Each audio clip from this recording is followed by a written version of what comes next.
नमस्कार। नमन है उन वीरों को जिन्होंने हमारे देश को बचाया, गुलामी की मजबूत बेड़ियों को अपने बलिदान से पिघलाया और तभी हमारा भारत आज़ाद कहलाया। दूरदर्शन राजस्थान के इस विशेष कार्यक्रम आज़ादी का अमृत महोत्सव और हमारे सरोकार में आप सभी का स्वागत और अभिनंदन। जैसा कि आप सभी जानते हैं कि हमारा जो वर्तमान है वो इतिहास से निकल कर आता है, उसकी जो नींव है वो इतिहास में रखी जाती है। तो क्या हमारी जर्नी रही, क्या कैसे हम आज यहाँ पहुँचे हैं जहाँ हम दुनिया भर में जाने जाते हैं, इस सब के बारे में विचार करेंगे, चर्चा करेंगे स्टूडियो में आए हमारे एक्सपर्ट श्री धर्मराज भारत जी से। श्री धर्मराज भारत जी एक कवि, एक विचारक, एक चिंतक हैं और अपने क्षेत्र में बहुत ही जाने माने जाते हैं। सर आइए जानते हैं इनसे कि ये जो अमृत महोत्सव है, सर ये जो अमृत काल है, इसको आप किस तरह से देखते हैं, इस जर्नी को आप कैसा समझते हैं? सबसे पहले नमस्कार आपको। नमस्कार सर। जैसा अभी आपने पृष्ठभूमि में बताया कि हमारा वर्तमान जो है अतीत से गुजर के आता है, तो निश्चित तौर पे हमारे देश के स्वतंत्रता सेनानियों ने सामूहिक रूप से एक लंबा संघर्ष किया और ब्रिटिश हुकूमत से हमें आज़ादी दिलाई। आज़ादी के पश्चात हमारे देश में अपना एक स्वतंत्र संविधान लागू हुआ, जो हमारी संविधान सभा द्वारा निर्मित किया और उसको हम सभी ने आत्मसात किया। उसके उद्देशिका में हमने कुछ लक्ष्य निर्धारित किए जो हमारे भारत गणराज्य को भारत की जनता के प्रयासों द्वारा अर्जित करने हैं। अब इन 75 वर्षों की यात्रा में हमें ये मूल्यांकन करना चाहिए कि क्या हमारे संविधान निर्माता सभा के जो वो महान भाव थे, उन्होंने जो स्वतंत्रता सेनानियों ने हमारे देश के उज्जवल भविष्य के जो सपने देखे थे, क्या हम उन पे खरे उतर पाए हैं? क्या उनके द्वारा देखे गए सपने हम पूरे कर पाए हैं? क्या हम दिशा में सही बढ़ रहे हैं? तो अगर हम इस पे समग्र मूल्यांकन करेंगे तो इसमें कुछ इसके अंधेरे पक्ष भी हैं, कुछ उजाले भी हैं। निश्चित तौर पे अभी हमारा लोकतंत्र 75 साल का हुआ है। हम दुनिया की सबसे बड़ी डेमोक्रेसी हैं, लेकिन जो सबसे पुरानी ओल्डेस्ट डेमोक्रेसी जिसे यूनाइटेड स्टेट ऑफ अमेरिका कहते हैं, उनका 400-450 वर्ष का लोकतंत्र है। अमूमन भारत के लोकतंत्र की तुलना अमेरिका के लोकतंत्र से होती है। तो इस संबंध में मैं ये कहना चाहूँगा कि उसकी तुलना में हमारा लोकतंत्र अभी शैशव काल में है, लेकिन फिर भी हम उम्मीद भरी जर्नी कहेंगे, इस सफलतापूर्ण कहेंगे कि हमारी इतनी विशाल जनसंख्या होते हुए, संसाधनों की इतनी क्षमता अमेरिका जैसे देश जैसी ना होते हुए भी, इतनी डाइवर्सिटी, इतनी विविधता होते हुए भी हमने अपनी लोकतांत्रिक प्रणाली से उन लक्ष्यों को हासिल किया है और उस दिशा में हम बढ़ भी रहे हैं। कुछ हमारे अंधेरे पक्ष रहे हैं। मैं जानता हूँ, समझता हूँ कि इस देश की इतनी समस्याएं हैं जो सामान्यतः एक सामान्य विचार गोष्ठी से हल नहीं हो सकती। हमारे देश का पूरा राज व्यवस्था और पूरे देश की जनता अपने अपने स्तर पर प्रयास कर रही है और करना भी चाहिए, ताकि हम सब मिलके हमारे देश के जो स्वतंत्रता सेनानी थे, जो संविधान निर्माता थे, उनके सपनों पे खरे उतरे। जैसा कि आपको विदित है कि हमारे देश की संविधान की जो पैरम्बल है उसमें हमें एक नाम दिया हुआ है। मैं मानता हूँ कि हम निजी जीवन में अपनी अपनी पहचान कुछ भी रखते हो, हम किसी भी क्षेत्र, किसी भी जाति, किसी भी धर्म से आते हो, लेकिन जब हम एक भारत की राज व्यवस्था का हिस्सा होते हुए, भारत के नागरिक होते हुए एक दूसरे से समव्यवहार करें या एक दूसरे के बारे में सोचें, तो हमें वही नाम आत्मभाव में रखना चाहिए जो हमें संविधान ने दिया है। संविधान की जो पहली लाइन है वो कहती है हमें, we the people of India, हम भारत के लोग। तो हम जब हम भारत के लोग का विचार अपने मानस में रख के व्यवहार करेंगे तो निश्चित तौर पे हम सामूहिक रूप से उन लक्ष्यों को अर्जित करेंगे जो हमारे संविधान निर्माता सोपान दृष्टाओं ने देखे थे। इस विषय पे मैं एक कविता के माध्यम से एक बात कहना चाहूँगा कि कई बार ऐसे विषय होते हैं तब कि संविधान अपने आप में एक जीवंत आत्मा होके हमसे, भारत के नागरिकों से कुछ पूछता है, उसके अपने एक सवाल है। मैं आपकी इजाज़त से व्यक्त करना चाहूँगा कि हमसे ये संविधान पूछता, अपने वचन क्यों भूल रहे हो? हम भारत के लोग बोलकर अलग अलग क्यों बोल रहे हो। मेरी उद्देशिका में जिन लक्ष्यों का घोष किया, भारत की संप्रभुता को प्रथम लक्ष्य घोष किया। मेरा कोई धर्म नहीं पर सब धर्मों का मान रखा, जन मन का सम्मान रखा, सबको न्याय सबको आज़ादी। इस प्रकार की एक मेरी कविता रही है। बहुत ही खूबसूरत इसके मैं इसको आपकी इजाज़त से थोड़ा देख के बता दूंगा कि और ये जो स्वतंत्रता की ये जो हमारी जो जर्नी रही है, जैसा कि आप बता रहे हैं कि जो संविधान जिस प्रकार से लिखा गया था, जिस सोच के साथ लिखा गया था, आज हम उसे किस तरह से आत्मसात कर रहे हैं। वो इतने साल पहले लिखे जाने के बावजूद भी आज भी कितना उसको रिलेट कर पाते हैं हम, और आज की तारीख में भी वो इतना रिलेटेबल है। और इसके बारे में आपकी कविता हमारे बहुत संविधान कुछ की सबसे बड़ी खूबी यह है कि हम उससे पूर्व कुछ भी थे, हमारा स्टेटस कुछ भी था, लेकिन उसने हमें एक टाइटल दिया, जो हम कहते हैं ना, एक टाइटल, एक आइडेंटिटी क्राइसिस से गुजर रहे थे, तो वो हमें एक स्थापित किया कि we the people of India, हम भारत के लोग। और इसी संविधान के अनुच्छेद 14 में फिर हमें विधि के समक्ष सबको समानता का अधिकार है। हमारे यहाँ रूल ऑफ लॉ है, कोई व्यक्ति किसी भी पद, ओहदे और हैसियत का हो, वो कानून के आगे समान है। ये अपने आप में क्रांतिकारी बदलाव था। अगर संविधान लागू होने के पूर्व की यात्रा को आप देखेंगे तो उसमें सर्वाधिक जो क्रांतिकारी घटना, जो अगर मैं मानता हूँ भारत की ऐतिहासिक पृष्ठभूमि में, वो ये है कि यहाँ सारे हैसियतों को त्याग कर संविधान ने सबको बराबरी का दर्जा नजर देखा था। मेरी कविता है कि हमसे ये संविधान पूछता, अपने वचन क्यों भूल रहे हो। हम भारत के लोग बोलकर अलग अलग क्यों बोल रहे हो। याद करो उद्देशिका में जो संकल्प उद्घोष किया, भारत की संप्रभुता को प्रथम लक्ष्य घोष किया। मेरा कोई धर्म नहीं पर सब धर्मों का मान रखा, लोकतंत्र गणराज्य बनाकर जनमन का सम्मान रखा। गण की गरिमा राष्ट्र एकता बंधुता आधार दिया, सबको न्याय आज़ादी और समता का अधिकार दिया। उलझ रहे निजवादों में तुम मूलवाद को भूल रहे हो। याद रहे निज जयकारे संविधानवाद को भूल रहे हो। हमसे ये संविधान पूछता, अपने वचन क्यों भूल रहे हो। हम भारत के लोग बोलकर अलग अलग क्यों बोल रहे हो।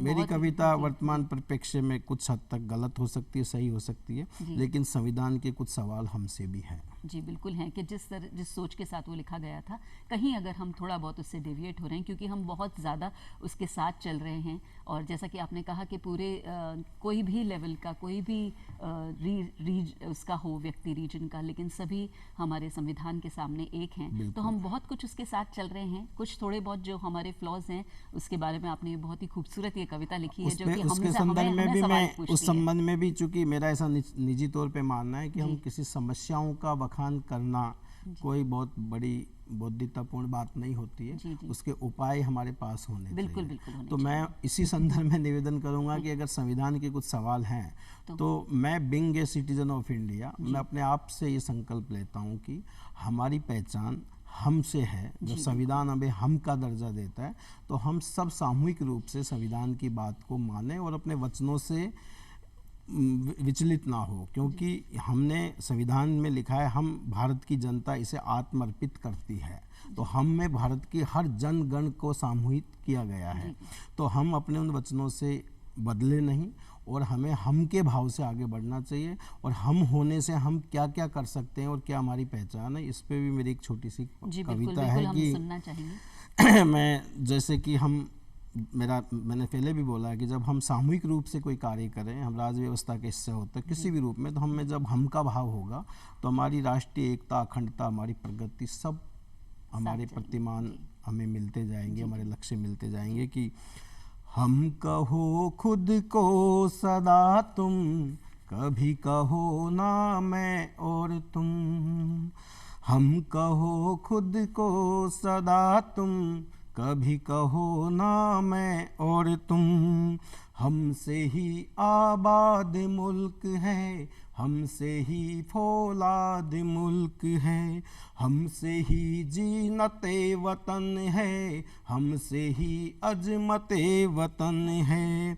हमसे ही वकार हिंद है, हमसे ही इकबाल बुलंद है, सरजमी की धूल है हम, इस गुलशन के फूल हैं हम कहो खुद को सदा तुम, कभी कहो ना मैं और तुम।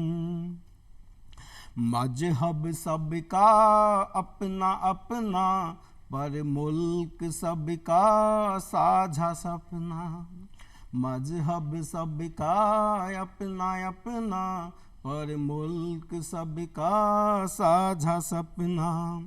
जब जब हमने हमको छोड़ा, तब तब हमने देश को तोड़ा। जब जब हमने हमको छोड़ा, तब तब हमने देश को तोड़ा। मिट कर यहीं खाक मिलेंगे, बनकर यहीं राख बहेंगे। यही है जीना यही है मरना, फिर क्यों है आपस में लड़ना। चमन के निगहबान हैं हम, भारत के अरमान हैं हम कहो खुद को सदा तुम, कभी कहो ना मैं और तुम, कभी कहो ना मैं और तुम। बहुत ही खूबसूरत ये कविता है और ये कितना कुछ अपने आप में कह जाती है। जैसा कि आपने कहा कि केवल बात करने से कि हमारे ये परेशानी है, इसका हल नहीं निकलता। जब हम इसे हम के तौर पर सोचेंगे और जब हम समझेंगे, आपने एक बात बहुत अच्छी कही कि जब तक हम ये नहीं समझेंगे कि हमारे ही एक्शंस हमारे इसका जो भी रिजल्ट आता है उसका है, तो इस कविता के माध्यम से ये बहुत खूबसूरती से आपने कहा है। हमारा ये जो जर्नी रही है आज़ादी का, जो हम ये अमृत महोत्सव मना रहे हैं, ये जो काल चल रहा है, इसमें कई तरह की चीज़ें हो रही है, कई सारी चीज़ों को और इनकॉर्पोरेट किया जा रहा है। उसके बारे में आप हमें कुछ बताएं। मैं थोड़ा सा, आपने जैसे पहले भूमिका में बताया था, तो मैं इसकी भूमिका में जाना चाहूँगा। जी। सबसे पहले हमें भारत के नागरिकों को हमारे इतिहास का, अतीत का एक कम से कम संक्षिप्त जानकारी होनी चाहिए। हम अपने देश को कई नामों से जानते हैं, लेकिन हमारे देश के संविधान के आर्टिकल 1 में हमारे देश का नाम इंडिया, दैट इज़ भारत।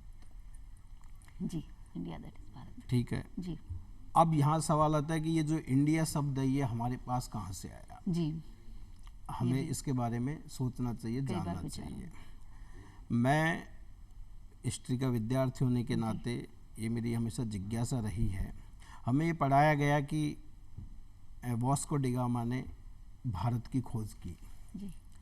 मतलब इंडिया की खोज की। मेरा एक प्रश्न रहा है हमेशा से कि वास्को डी गामा ने इंडिया की खोज की, इट मीन्स इंडिया तो पहले था, उसने खोज की। अब सवाल ये आता है, आना भी चाहिए कि वास्को डी गामा इंडिया शब्द से कैसे परिचित था? कभी सोचा लोगों ने? ये बहुत एक इम्पोर्टेंट। तो मैं इसकी पृष्ठभूमि में ले जाना चाहूँगा कि ईसा से कई वर्षों पूर्व भारत और यूनान के संबंध रहे हैं। जी। यूनान के प्रसिद्ध दार्शनिक गणितज्ञ पाइथागोरस सत्य की खोज में इस भारत की भूमि पर आए हैं। ये यूनानी इतिहास ग्रंथों से इसके प्रमाण मिलते हैं। आप आश्चर्य करेंगे कि ईसा से सैकड़ों वर्ष पूर्व अरब के एक प्राचीन प्रसिद्ध कवि लबी बिन अख्तब बिन एतुरफा ने एक बहुत प्रसिद्ध काव्य ग्रंथ लिखा था, जिसका नाम सेरुल ओकुल है। उस ग्रंथ में उन्होंने भारत भूमि, हिंद और वेदों को सम्मान दिया है। क्या बात है। मैं ये बात इसलिए कहना चाह रहा हूँ कि प्राचीन हिब्रू, जो यहूदी धर्म की भाषा है, उनके शास्त्रों में, पारसी धर्म के शास्त्रों में, अरब के इतिहास में हिंद का वर्णन मिलता है। अब हमें जानना चाहिए कि हिंद का वर्णन वहाँ क्यों मिला। जैसा आपको पता है कि बहुत पहले वर्तमान अफ़गानिस्तान तक इसको पूरे एशिया को जम्बूद्वीप कहा जाता था। जम्बूद्वीप 7 खंडों में विभाजित था। उसमें से भारतवर्ष का क्षेत्र वर्तमान अफ़गानिस्तान का हिंदू कश पर्वत तक माना जाता था। कहते हैं कि राम के पुत्र कुश ने वहाँ तपस्या की थी, इसलिए उसका नाम कुश पड़ा। जी, कुछ पता था। पाकिस्तान के वर्तमान शहर लाहौर को राम के बेटे लव ने बसाया था, उसका नाम लव पड़ा। ऐसा इतिहास की जानकारी कहीं है। लिखा है, जी जी। तो वो काबुल जो है, उस काबुल एक नदी है जिसके प्राचीन नाम वेदों में उसको कुंभा बोलते हैं, कुंभा नदी। जो कुंभा, झेलम, ये कई नदियाँ सिंध महानदी की सहायक नदियाँ रही है। जी, ये जो पूरा एरिया है जो वर्तमान पाकिस्तान और अफगानिस्तान का जो हिस्सा है, ये सिंधु नदी का इलाका था। इसको सिंधु घाटी कह सिंधु सकते घाटी, हैं, और इसको इंग्लिश में इंडस वैली कहा है। जी बात यह है कि ईसा से बहुत साल पहले जब मैसेडोनिया से विश्व विजेता सिकंदर भारत में आता है, तो उसका सामना वर्तमान पेशावर, जहाँ के पौरव राष्ट्र के राजा पुरु, जिसको यूनान इतिहासकारों ने पौरस कहा, उससे उनका संघर्ष होता है। उसके बाद में उनके सेनापति सेल्यूकस का सामना सम्राट चंद्रगुप्त मौर्य और कौटिल्य जो हमारे चाणक्य जो थे उस समय, उनकी सेना से होता है। और फिर उनके मध्य एक संधि होती है। संधि के अनुसार सेल्यूकस की बेटी हेलन की शादी चंद्रगुप्त मौर्य के साथ होती है। सेल्यूकस वापस यूनान चला जाता है और अपने एक यूनानी राजदूत के रूप में मैगस्थनीज को मगध सम्राट के यहाँ राजदूत नियुक्त करता है। मगध जो वर्तमान बिहार वाला एरिया को कह सकते हैं, उसकी राजधानी पाटलिपुत्र, जिसे हम पटना कहते हैं, वहाँ पे मगस्थनीज रह के उस समय की भारत की राज व्यवस्था पे, वहाँ की सामाजिक व्यवस्था पे कुछ लिखता है। और जो किताब लिखता है उसका नाम वो इंडिका रखता है। Indica, okay. मैगस्थनीज उस इंडिका को लेकर यूनान चला जाता है। ये ईसा के पूर्व की बात जी है। जी। उस पुस्तक का यूनान में प्रचार प्रसार होता है, अलग अलग भाषाओं में अनुवाद होता है। तो वहाँ सब कह सकते हैं कि पूरा यूरोप उस समय भारत से उस किताब के माध्यम से परिचित हुआ। और भारत को जानने का एकमात्र स्रोत यूरोप के पास उस समय तक इंडिका पुस्तक थी। जो था वो बुक। भारत से उनके व्यापारिक संबंध थे। एक ऐतिहासिक सिल्क रूट के नाम से आप जानते होंगे, जो रोम से शुरू होके इस्तांबुल, जेरूसलम और पेशावर, कश्मीर होते चाइना जाता था। और उसकी एक सब शाखा हमारे जैसलमेर होते हुए, मध्य भारत से होते हुए ढाका, जहाँ बांग्लादेश वर्तमान है, वहाँ की मखमल पूरे विश्व में जाती थी। इस पूरे ये जो मार्ग था, ज़मीनी मार्ग, 1452 के आसपास इस पे उस्मानिया सल्तनत, जिसको ऑटोमन साम्राज्य कहते हैं, उसका कब्जा हो गया। और ये पूरा मध्य एशिया उस्मानिया सल्तनत के कब्जे में आ गया। तो यूरोप का भारत से ज़मीनी मार्ग कट गया। जी। और उनको भारत से व्यापार करना था, तो व्यापार करने के लिए उन्होंने समुद्री रास्ता ढूंढने की खोज की। और उस खोज में ये बुक, उस खोज को उसको जानने के लिए उनका मुख्य जो आधार था वो इंडिका पुस्तक थी, कि वो एक ऐसा देश है। तो उसके पढ़ने के बाद एक साहसी नाविक इटली के क्रिस्टोफर कोलंबस, जो वहाँ स्पेन की महारानी जिसका नाम इजाबेल था, उन्होंने उसको आर्थिक सहायता दी और उसने भारत की खोज के लिए एक जहाजी बेड़े के साथ कोलंबस को रवाना किया। ये घटना है 1492 की। जी जी। कोलंबस निकलता है और वो बहुत दिनों बाद उसके जहाज किसी ज़मीन से जाके टकराते हैं। वो वहाँ उतरता है, वहाँ के लोगों को देखता है, तो वो पाता है कि उनकी जो त्वचा का रंग है वो लाल है। वो समझता है कि वो इंडिया आ गया और उन लोगों को वो रेड इंडियन कह के पुकारता है। जी जी जी जी। तो वो इंडिया शब्द ये वहाँ से आया। और हमारे भारत के स्टूडेंट्स को ये जानना चाहिए कि अमेरिका के लोगों को रेड इंडियन क्यों कहा, जबकि इंडियन तो हम थे। जी जी जी। तो इसलिए वो वहाँ पे तो कोलंबस ने उसको इंडिया समझ लिया और वो वापस आ गया और उसने आके बताया कि वहाँ पे ऐसा कुछ भी नहीं है जैसा इस पुस्तक में लिखा है। तो उसी समय एक और साहसी नाविक था, उसको नाम अमेरिगो वेस्पुच्ची बोलते हैं। उसने ये कल्पना की कि हो सकता है ये कह रहा है वो अलग सही बात हो, ये किसी नई दुनिया में चला गया हो। फिर अमेरिगो वेस्पुच्ची उसी जगह खोजने गया और उसने अमेरिका को खोजा। अमेरिका का वर्तमान नाम जो है अमेरिगो वेस्पुच्ची के नाम पे। बाद में वास्को डी गामा ने 1498 में उस खोज को पूरी की। मैं सिर्फ ये कहना चाह रहा हूँ कि संयोग देखिए इतिहास का, कि दोनों लोकतंत्र में इंडिया की पुस्तक से अमेरिका की खोज हुई। जी। इस तो संबंध में इंडिया का मेरी ये जो इंडिका जो आप पुस्तक कह रहे हैं, इससे इंडिया की खोज हुई। और इंडिया, इसीलिए इंडिया, आप जैसा आपने बताया पहले कि इंडिया क्यों जानते हैं।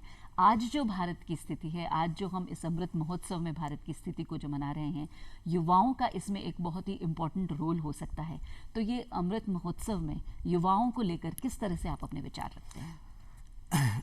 मेरा ऐसा मानना है कि दुनिया के हर शासन का एक संविधान होता है। जी, जी। जैसे हमारी शासन व्यवस्था संविधान से चलती, वैसे ही मानवीय संव्यवहार किसी न किसी विधि से, कानून से संचालित होते हैं।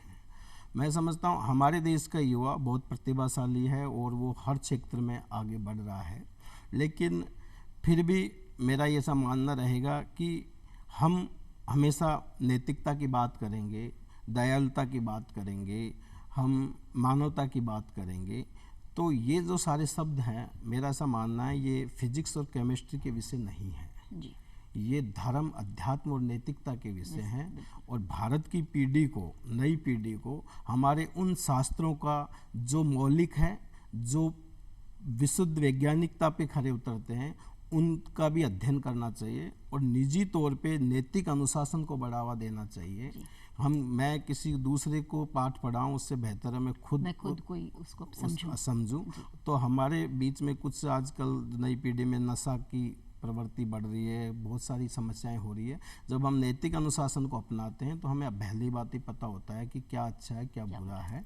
तो हम आधुनिकता के साथ सामंजस्य बिठाएं, आगे बढ़े, लेकिन हमें निजी जो हमारी चारित्रिक पवित्रता है उस पर ध्यान देना जो हमारी चाहिए। रूट्स हैं, जिसे हम कहेंगे, क्योंकि दुनिया में हमारी जो पहचान है, हम वेस्टर्न की अपनी पहचान है, हमारी अपनी पहचान है। वेस्टर्न आज भी अपने मूल्यों को नहीं बदल रहा। मैं चाहता हूँ कि हमें उन मूल्यों को कायम रखना चाहिए जिससे हमारी वैश्विक पहचान है। मेरे ख्याल से उन चीज़ों को हम ज़रूर लें जो कहीं अच्छे से, हमारा संविधान भी, जैसा कि हम जानते हैं कि बहुत सारी जगहों की, बहुत सारे जो और संविधान थे, उनका जो बेस्ट जो था उसको हमारे संविधान में लिया। तो आज भी हम अगर कुछ और अपने आप को आगे बढ़ाना चाहते हैं, कुछ मॉडर्नाइजेशन के साथ चलना चाहते हैं, तो अच्छी चीज़ें हम इनकॉर्पोरेट करें, मगर उसी समय अपनी जड़ों के साथ जुड़े रहें। तो और हमारे जो मूल्य जो हमारा है उसको हम मैं अपने भारत की जड़ों से जोड़ने के संबंध में मेरी प्रतिनिधि कविता है, मैं 2 मिनट आपका चाहूँगा। बिल्कुल सुनना चाहेंगे। ये भारत के नागरिकों को भारत अपनी तस्वीर दिखाता है।